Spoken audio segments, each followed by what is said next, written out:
Coming back from the days of Medarot 7, it is the stylish and quite beautiful figure skater type FSK00 Ginban Fairy, with a kit of Charge Plant, Double Claw, Flight Legs, and the leg ability of Snow type, which grants S-rank compatible terrain bonus on snowy terrain, in addition to the leg standard matches.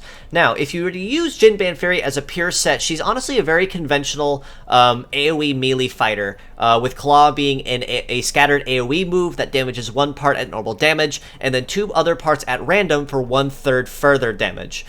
Charge Plant is honestly pretty solid for Metaforce reliant builds. Unfortunately, Ginban Fairy does not have a Metaforce reliant attack or leg ability on her, so if you use Ginban Fairy by herself, it is unfortunately kind of wasted, but in the sense that you choose to use it to pair off as a support skill with a Metaforce reliant nuker, then it can possibly come in handy as a skill to make use of and make the most of for that quick charge at the end of each turn.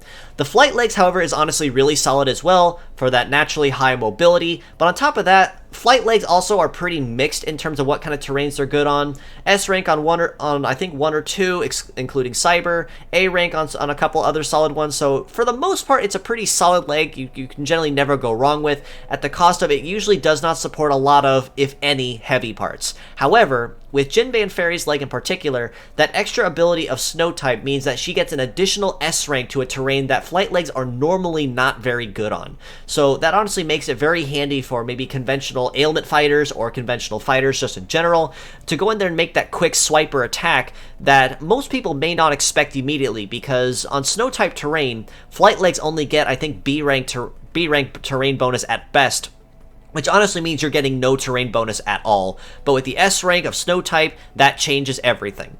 As a pure set score, kind of like for the reasons mentioned above, I'd honestly rate her about a 6.5 out of 10. She's not necessarily the strongest there is. She is just a little bit squishy overall, but she does have the good mobility on top of that, and her parts do actually have some potential use in some way.